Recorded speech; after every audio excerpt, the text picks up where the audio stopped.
Attention, la vidéo spéciale Halloween que vous vous apprêtez à regarder comporte des scènes de violence pouvant ne pas correspondre à de jeunes enfants, ou ceux qui n'ont toujours pas compris que nous ne sommes pas en pandémie. Si vous décidez de rester, ce sera à vos risques et périls. Je m'égare.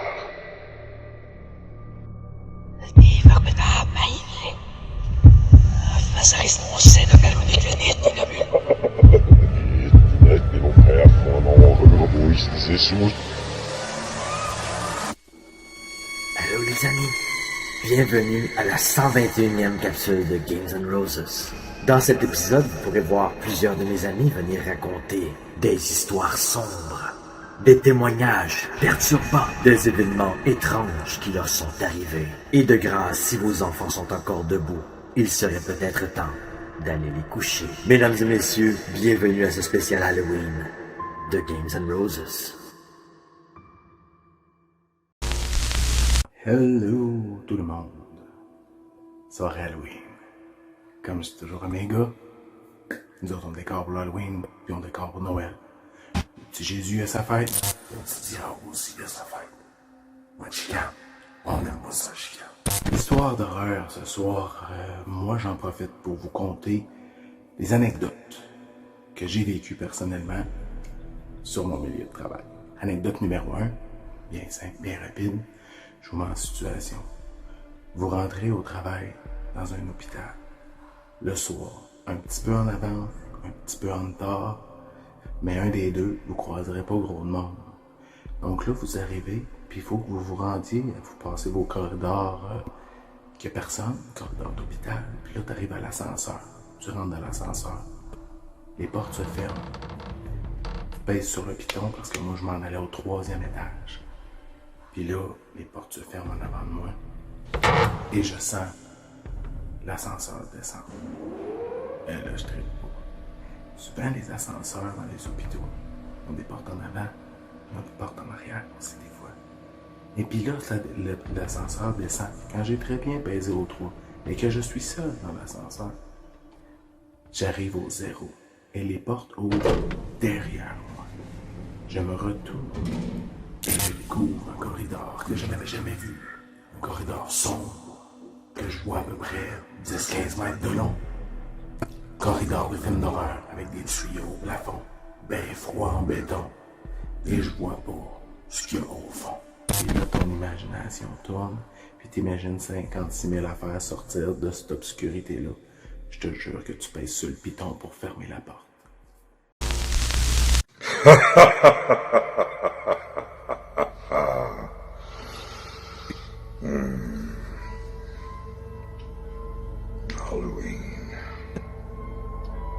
Halloween. À l'aube de cette nuit tragique, alors que pour les enfants, c'est tragique. Les parents ne se doutent pas du tragique que signifie trick or treat.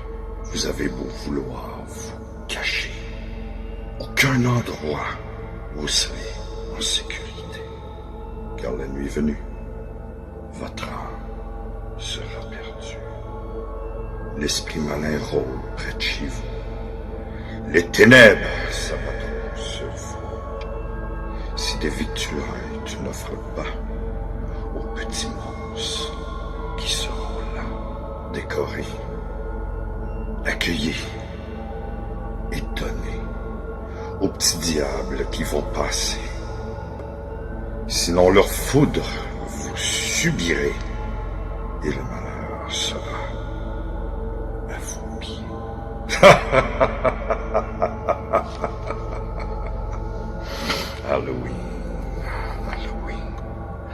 Halloween. Encore quelques secondes de plus. Simple répit sanglé. Car le soir d'Halloween est à ta porte. Leur putain, les diablotins t'exhortent. Halloween. Pour ne pas toute l'année être hanté. Trick or treat, tu dois décider. Le décompte commence dans le noir et l'obscurité.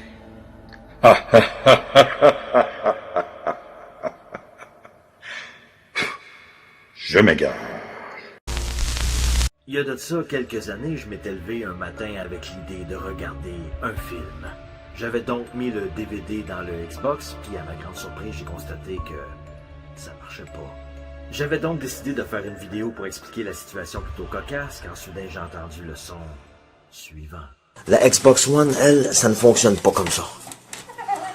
Donc, Avant que vous me posiez la question, j'étais seul dans le bloc appartement cette journée-là. Et d'ailleurs, j'avais même pas remarqué moi-même qu'il y avait eu ce son-là pendant l'enregistrement. C'était plutôt mon ex-voisine qui avait visualisé la vidéo sur YouTube et qui m'avait contacté pour me dire qui était avec toi cette journée-là, qui riait en background. J'étais tout seul cette journée-là. Donc, si jamais vous avez une petite idée de ce que ça pourrait être, veuillez inscrire vos hypothèses dans la description. Je m'égare.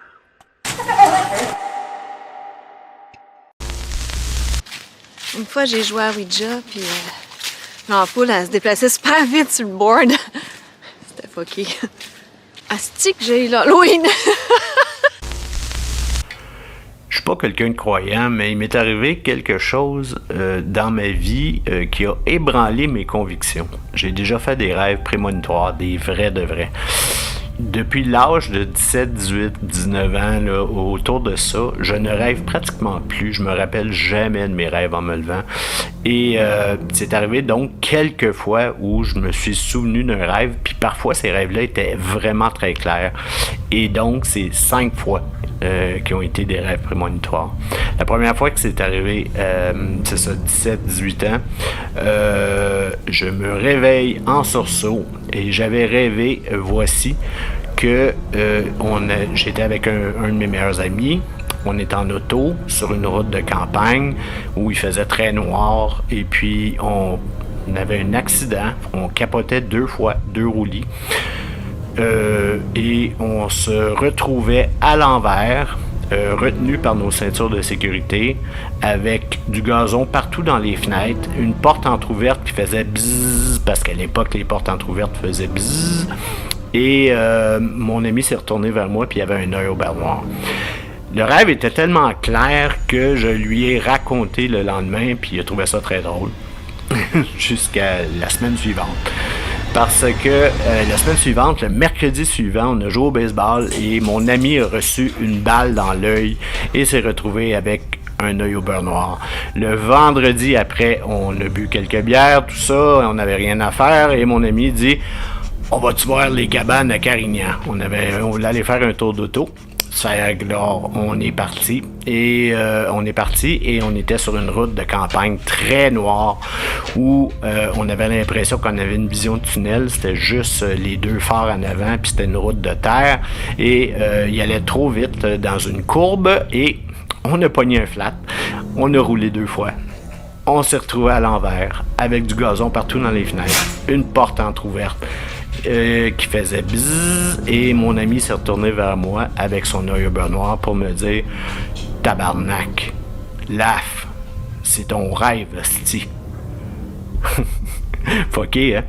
Ben, j'ai aucune explication. J'avais donc rêvé à peu près 2 semaines avant le moindre détail d'un événement qui m'est arrivé. Puis après ça m'est arrivé 4 autres fois dans ma vie. Je peux vous dire que la veille du retour de Ben Johnson, qui avait été suspendu pour usage de stéroïdes pendant 2 ans, il a fait à son retour une course en salle de 40 mètres, je pense, ou 60 mètres, je me souviens plus. Mais je l'ai rêvé la veille, la course, et je l'ai vu dans les moindres détails. Et je savais qu'il était pour perdre par 2 centièmes de seconde, ce qui est arrivé.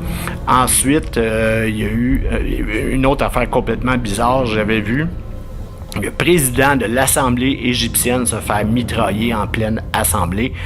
Et je l'avais raconté, parce qu'à chaque fois j'ai un rêve clair, maintenant je le raconte. Je l'avais raconté et 2 semaines plus tard encore, le président de l'Assemblée égyptienne s'est fait mitrailler à pleine assemblée. Et à cette époque-là, je ne savais même pas qu'il y avait une assemblée égyptienne. Fait que c'est ça, c'était mes histoires. Comment ça s'inscrit dans une non-croyance au métaphysique ou à peu près? Ben je sais pas. J'ai pas d'explication. Sur vos visages, la déception que je lis. Mais malheureusement pour vous, vous ne pouvez fuir. Dans le reflet du miroir, vous pouvez y voir mon regard. Vous côtoyez vous-même le désespoir. Oh, mais qu'avons-nous ici? De pauvres fous croyant éviter la grande tragédie.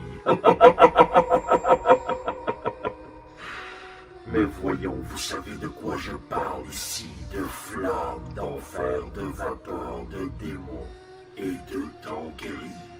Mais si l'envie vous prend de vous repentir, pour un pardon que vous ne pouvez obtenir, de la colère du grand seigneur rouge, vous devrez consentir. Moi, mon histoire paranormale, elle s'est passée à Saint-Hilaire, dans ma grande maison. Il s'est passé à peu près 5 ou 6 manifestations qui nous ont fait froid dans le dos, la chair de poule, on avait peur, c'était inexplicable. Il y a un moment donné, un toutou qui est parti, là, une tablette, là, puis il n'a pas tombé, il est parti en ligne droite, comme si quelqu'un l'avait frappé, pendant que je changeais la couche à mon gars. Hey, c'était quelque chose. Un moment donné, en plein milieu de la nuit, la lumière dans la chambre s'est ouverte. Tout d'un coup. Puis là, moi, j'étais endormi, puis je disais, ah non, c'est la switch, elle était placée entre les deux, au milieu. Mais c'était pas une switch, c'était un bouton qui se tournait. Vraiment étrange. Un moment donné, en plein milieu de la nuit, il y a eu de l'orgue qui a joué à tue-tête, en bas, à l'étage. C'était vraiment bizarre. Finalement, c'était un email qui a rentré. Mais pourquoi le email a joué? Tout d'un coup, la musique partait automatiquement. C'était vraiment étrange. Et dans cette maison-là, il y avait un sous-sol qui était mon studio de musique. Et dans ce studio de musique, quand il faisait noir, moi j'avais peur parce que j'avais un lit aussi là. Quand je dormais là, j'avais peur parce qu'il y avait un coin plus noir que noir. Puis c'était l'homme en noir. Puis un moment donné, j'ai rencontré une personne. Puis on a réalisé finalement qu'elle avait habité, c'était sa maison de jeunesse. Puis elle m'a dit, as-tu vu l'homme en noir dans le sous-sol? Et tout le monde savait qu'il y avait des manifestations ou des fantômes dans cette maison-là. C'était vraiment fou. Même le locataire d'en haut, il m'a dit, hey, tu penses-tu qu'il y a des fantômes ici? Puis quand j'ai dit oui, il a capoté. Il dit, ouais. Là, sa femme ne le croyait pas. Moi, je crois à ça. Il y avait vraiment plusieurs manifestations. Puis le dernier petit bout, très drôle, c'est qu'il y avait un couple de Québec qui sont venus nous voir. On était dans la cuisine, autour de l'îlot central. Puis là, on a procédé à expliquer, hey, il y a des manifestations ici dans la maison. Puis ils étaient supposés coucher chez nous. Puis en leur expliquant ça, on leur expliquait ce que je vous dis. Puis là, la lumière s'est mise à hésiter, là, elle se fermait, elle s'ouvrait, elle s'agaçait. Ça a duré à peu près un bon 10 secondes et là, la lumière a pété, la lumière a sauté. C'était vraiment la chose la plus étrange et je peux vous dire que les deux personnes qui étaient supposées coucher chez nous, ils n'ont pas couché chez nous, ils sont partis pour Québec. Ils ont eu peur, ils ont cru en tout cas, mais il s'est passé vraiment beaucoup de choses dans cette maison-là. Il faut que je dise, par exemple, full disclosure, c'est que j'écoutais pendant ce temps-là beaucoup au Canal D, Antise, puis apparemment que ça ouvre un portail quand tu écoutes ces émissions-là et tu y crois, ça ouvre un portail à ces manifestations-là. Donc, la morale de l'histoire, arrêtez d'écouter des films de peur. Bouh! Salut tout le monde, à la prochaine. Anecdote numéro 2. De nuit, nous, on va dormir à l'hôpital des fois. On a une pause, puis on se repose un petit peu là, pendant notre pause. Puis il y a un local que j'aimais pas aller. J'étais jamais à l'aise dans ce local-là. C'était un local où c'était un salon des résidents. Puis la nuit, il allait brancher des fauteuils roulants électriques là-bas. Mais moi, pourquoi j'ai voulu y aller? C'est parce qu'il y avait un beau lit escamotable. Je me suis dit, je vais bien dormir, j'étais fatigué. Mais pour ouvrir le lit escamotable, il fallait que je débranche, que je tasse tous les fauteuils roulants pour ouvrir mon lit escamotable. Fait que je débranche mon fauteuil roulant électrique, je l'amène là-bas. Ça pèse une tonne, ça, en passant. J'amène mon fauteuil roulant électrique là-bas. Et puis, je le mets à off. OK, il n'y a plus de courant, je le ferme, tu sais. Puis là, ben, j'installe mon lit, puis je me couche. Je commence à taponner un petit peu sur mon Facebook. Puis là, tout d'un coup, ces fauteuils roulants-là, pour vous mettre en contexte, ceux qui travaillent à l'hôpital, j'ai pas besoin. Mais quand on pèse sur le petit bras, tu sais, c'est un petit bras full simple pour les gens handicapés, ils peuvent contrôler leur fauteuil avec ça. Dès que tu pèses puis que le courant se fait, ça fait un tic. Un tic qui s'entend très bien. Et là, je suis là sur mon cellulaire puis j'entends tic. Et je me lève les yeux et je vois le fauteuil roulant faire un 180 et s'en venir foncer droit dans mon lit. Je peux vous dire que cette pause-là n'a pas duré longtemps. J'ai remis le fauteuil là, j'ai fermé le lit, j'ai regardé autour de moi puis j'ai dit « C'est pas mal plate ce que vous faites. Écrivez-moi ce que vous voulez avec du sang sur les murs, ça va être moins rochant que ça. Ça fait juste suer. » Par un soir d'Halloween, un homme a été retrouvé sans vie dans la cuisine de sa maison. L'homme vivait seul avec sa femme. L'homme n'était pas de nature facile et détestait les enfants. Le 31 octobre au matin, l'homme avait minutieusement inséré des lames de rasoir à l'intérieur des pommes qu'il prévoyait donner aux enfants le lendemain. Mais fort heureusement, sa femme avait décelé le plan maléfique que son homme allait mettre à exécution. Après le souper d'Halloween, sa femme lui avait concocté un dessert dont il raffolait. Son épouse lui découpa une bonne pointe de tarte aux pommes. L'homme se dépêcha donc d'ingurgiter une énorme bouchée. Mais en mastiquant, l'homme demande à sa femme « Où as-tu pris toutes ces pommes pour faire ta tarte alors que j'ai mangé la dernière pomme ?» Ce matin, c'est en ingurgitant sa bouchée que le tueur a eu une réponse à sa question, alors qu'il se trancha la gorge de l'intérieur.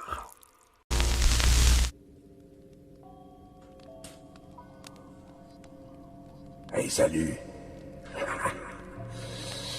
Ça va être un 2 minutes sur le bord du poêle. À la chandelle. Pour te raconter l'histoire du chasseur. Le chasseur s'en allait chasser, traversant le champ pour atteindre le boisé. En chemin, il rencontrait un oiseau à moitié gelé. Ça fait qu'il l'a ramassé, puis il l'a mis sous son manteau pour le réchauffer. Fait que là, l'oiseau s'est réveillé tranquillement, puis pit. Le chasseur, un peu tanné, il a trouvé une bouse de vache fraîchement chiée. Il a mis l'oiseau dedans pour le réchauffer. Puis il a sacré son camp. L'oiseau commence à avoir chaud, fait que pit, comprends-tu? Puis pit, puis encore. Puis repit. Le chat qui passait par là entendit l'oiseau pit. Ça fait qu'il a passé aux côtés de la bouse, puis d'une seule bouchée, il a avalé l'oiseau. La morale de cette histoire. Celui qui t'a mis dans la marde est pas nécessairement un ennemi. Celui qui t'a sorti de la marde est pas nécessairement un ami. Puis si jamais t'es dans la marde, femme ta gueule.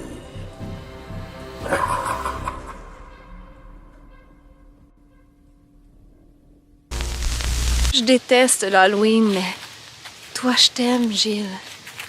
Je m'égare. Et s'il vous plaît, là, je m'égare. Quand j'avais 16 ou 17 ans, je regardais à la télé une émission sur les opérations à cœur ouvert à Canal Vie. Mes parents étaient partis jouer aux quilles. J'étais seul dans une grande maison en campagne. Pas un seul bruit, à l'exception de l'émission de télé. Quand soudain j'ai entendu un son impossible à vous reproduire. Ça ressemblait à quelqu'un qui tapait sur un chaudron avec une cuillère.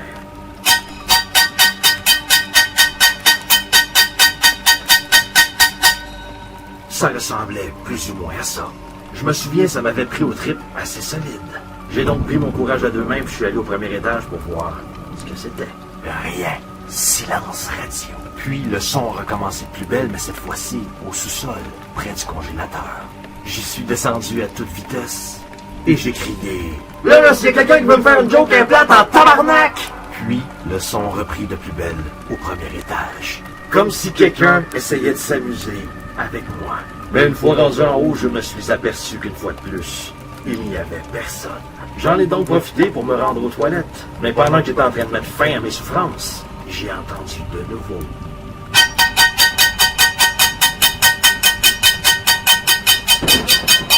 Et cette fois-ci, le son provenait directement en face de la salle de bain, c'est-à-dire ma chambre à coucher. J'ai donc été voir et encore une fois, personne.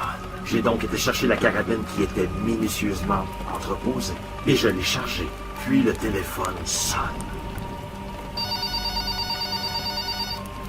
Je réponds et je constate que c'était alors ma copine de l'époque qui m'appelait pour prendre des nouvelles.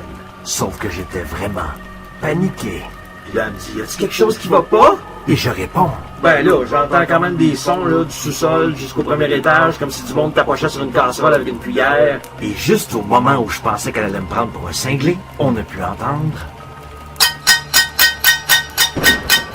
Et là, il me dit tout apeuré, « C'est quoi ça? » Puis là, je lui réponds, « Tu vois bien que je suis pas fou. » Et tout ça, mesdames et messieurs, pendant que le chien était sur la galerie et il regardait en dedans en capotant. Ça, c'est un moment de ma vie qui m'a vraiment marqué et auquel je n'ai aucune réponse. La dernière anecdote d'hôpital. J'ai une madame qui avait très bien compris, puis ça nous arrive. Je travaille avec des démences, des gens qui ont des démences, de l'Alzheimer et tout. Mais malgré la démence et tout ça, il y en a qui sont wise pareil. Puis j'avais une madame, puis elle avait compris comment avoir de l'attention. Elle jouait sa démence un petit peu. Tu sais, dans le genre, nous disait, je t'ai écarté. Je sais pas où je m'en vais. Et où ma chambre? Puis là, ben, moi, je l'ai testé quelques fois pour le fun. Parce que j'avais un doute raisonnable, disons. Puis j'y pointais le côté opposé de sa chambre ou un autre corridor, puis elle était là. C'est même pas ça. Ma chambre est là-bas, puis elle partait. Mais cette madame-là, c'est ça. Tu sais, nous autres, elle était rendus habitués. Elle venait cogner dans la fenêtre du poste, au poste d'infirmier. Elle cognait dans la fenêtre. Puis là, il disait comme, va-t'en dans ta chambre. On faisait juste signe, là, puis elle était comme, elle s'est retournée dans sa chambre. Ou on faisait signe deuxième. Elle savait que c'était la deuxième chaise qu'il fallait que ça s'assoie. Parce qu'elle pouvait faire ça 15-20 fois dans une nuit, si elle était moindrement agitée. Et une nuit qui était très agitée, écoute, on l'entendait arriver avec ses petits pas feutrés, des petites pantoufles de Fantex qui frottaient au plancher. Puis là, ben, elle venait cogner dans la fenêtre. Ben, elle a fait ça pas mal toute la nuit. Mais tu sais, pas de douleur. La madame, elle va bien, elle veut juste l'attention. Puis plus tu en donnes, ce genre de personnes-là, ça dépend qu'elle. Il y en a que ça règle le problème, il y en a d'autres qui font comme « Oh, ça marche, je vais revenir 50 000 fois. » Fait que ça reste de même. Mais on s'entend que la madame, aucun signe de quoi que ce soit, aucune particularité, elle, comme d'habitude, est en forme, puis elle en a fait du marathon ce minute-là. Au matin, la petite madame, moi je m'en vais, j'ai fini mon quart de nuit. Ben la petite madame, quand ils l'ont installée pour déjeuner au matin, sont revenus pour prendre le cabaret. Et elle était tout simplement décédée. Elle s'est pas étouffée avec la nourriture, rien de ça. Son heure est arrivée. Il n'y avait absolument aucune cause particulière. Ça reste comme ça. Moi, je rentre le soir. Et en rentrant le soir, c'est là qu'on me dit ça. Madame Chose est décédée devant son lunch à déjeuner le matin. OK. Ça reste de même. Ben, je vous jure que le soir, j'avais 2 préposés qui travaillaient avec moi ce soir-là. C'était exceptionnel. Fait que là, les filles, les préposés étaient sur l'ordinateur à checker leurs horaires ou quoi que ce soit, pendant que moi, je taponnais à préparer mes pilules, mes affaires. Puis, un moment donné, l'atmosphère est venue bizarre, puis j'entends-tu pas... À la fenêtre exacte où Madame Chose venait toujours, j'entends un... Et là, le sang me glace dans les veines. Je me revire de bord, je regarde, Je suis tout seul qui a entendu ça. Et là, les préposés, juste dans leurs yeux, avant même qu'ils me répondent, je vois clairement qu'ils ont très bien entendu. Le dit. Les filles voulaient quasiment pas que j'y aille en pause pour pas qu'ils restent seuls au poste. Puis finalement, à 3 heures du matin, pour moi, Madame Chose, elle est juste montée vers la lumière, puis elle voulait nous agacer une dernière fois.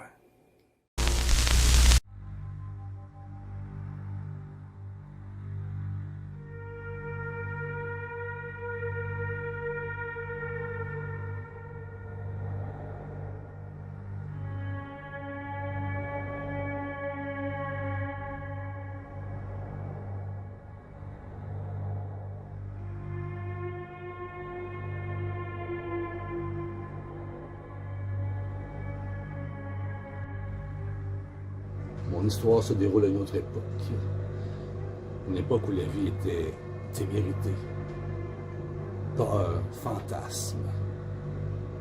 Alors que je me retrouvais dans les vastes étendues nordiques, à explorer mes limites, chercher de nouvelles sensations. Je me suis retrouvé perdu, apeuré, pris de panique à ne pouvoir retrouver mon nom.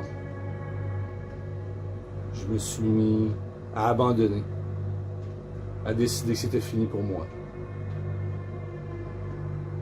Après quelques heures, qui semblaient être des jours, une présence semblait tourner autour de moi.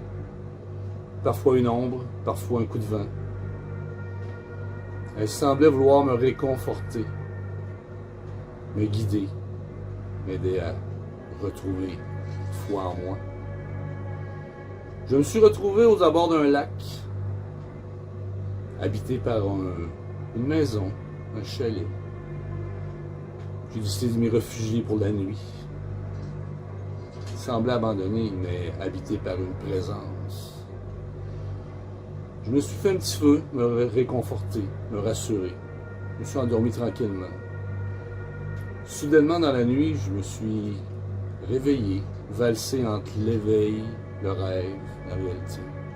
Une présence m'entourait. Une présence chaleureuse qui semblait vouloir mon bien. Peu à peu, elle se rapprochait de moi. Se mit à se faire sentir comme un sentiment de main qui se passe dans les cheveux. Caresse qui descend le long de mon corps. Je me laissais abandonner par un fantasme peut-être. C'est évident que cette présence voulait me rassurer. Soudainement, j'entends une voix qui murmure à mon oreille. Tranquillement, la voix augmente. Je peux discerner ce qu'elle dit. Et à mon grand témoin, j'entends. Je m'égare, mon beau Dave. Salut, ma gang de vous autres. Mon histoire commence dans les années 60. Un soir d'été, il y a une femme qui a accouché d'un enfant, d'un petit garçon. Le curé du village, qui les avait vus toutes les semaines à l'église, à tous les dimanches, religieusement. Puis la femme, son ventre qui grossissait de mois en mois. Je y vois plus après les 9 mois. Ça intrigue le curé.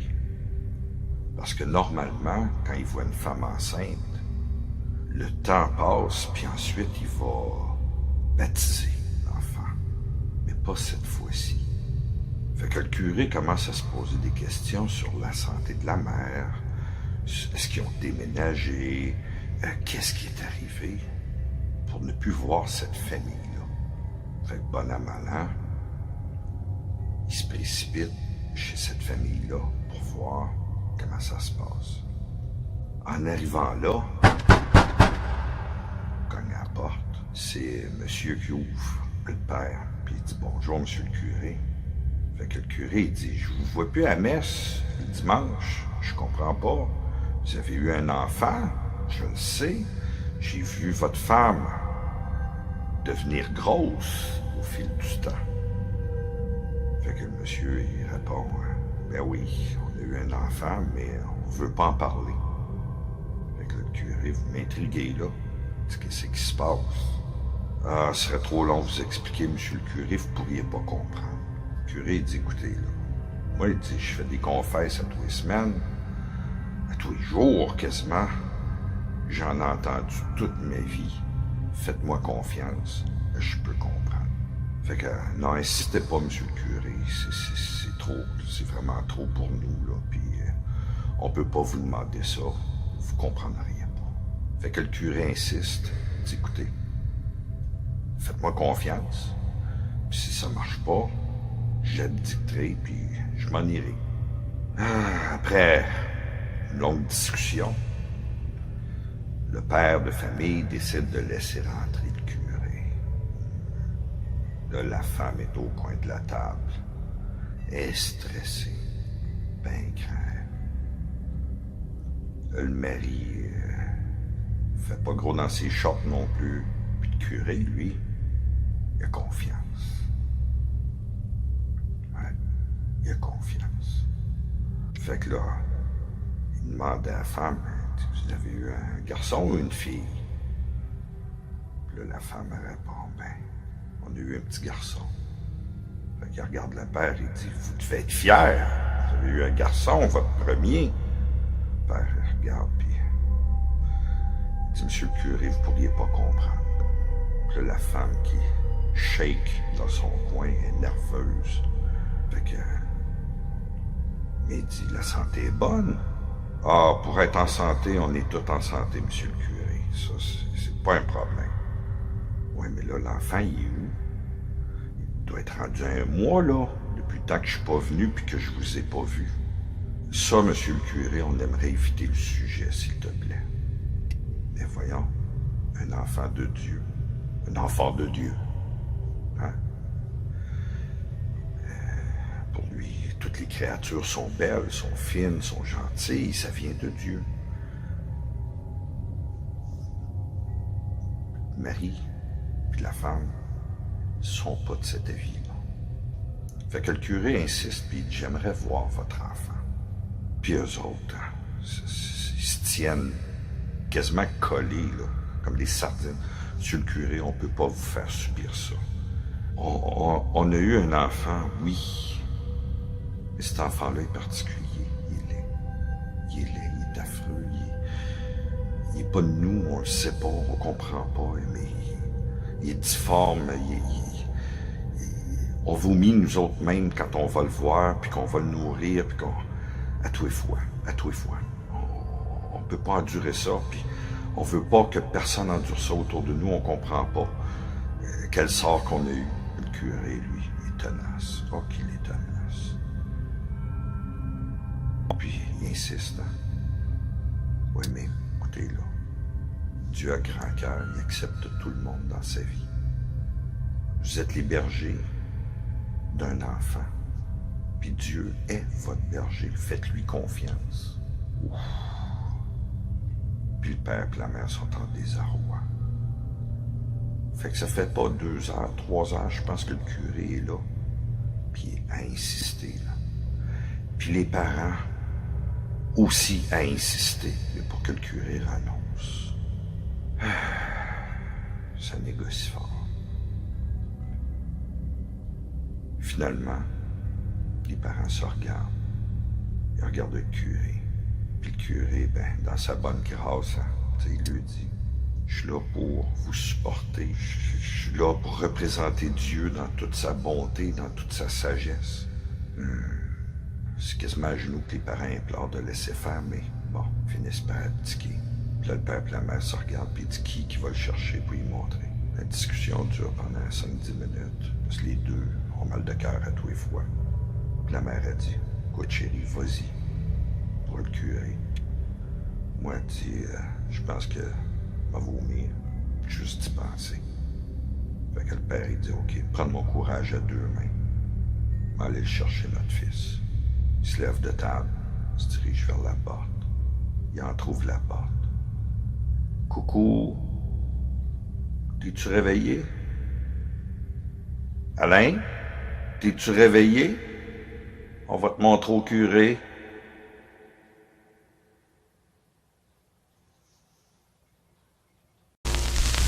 Malheureusement, chers amis, toute bonne chose a une fin, jusqu'au prochain commencement. Merci à toutes celles et ceux qui ont participé au succès de cette vidéo.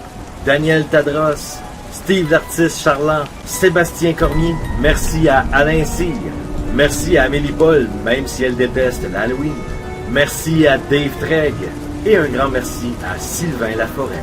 Merci à tous ces gens avec un grand cœur qui ont participé à cette vidéo dans l'unique but de vous faire oublier les tracas du quotidien. Merci à toutes celles et ceux qui supportent la chaîne de Games & Roses depuis si longtemps. Et finalement, merci de faire partie de l'aventure de Games & Roses.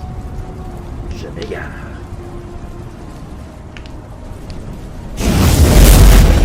Porter un masque, c'est ça la liberté.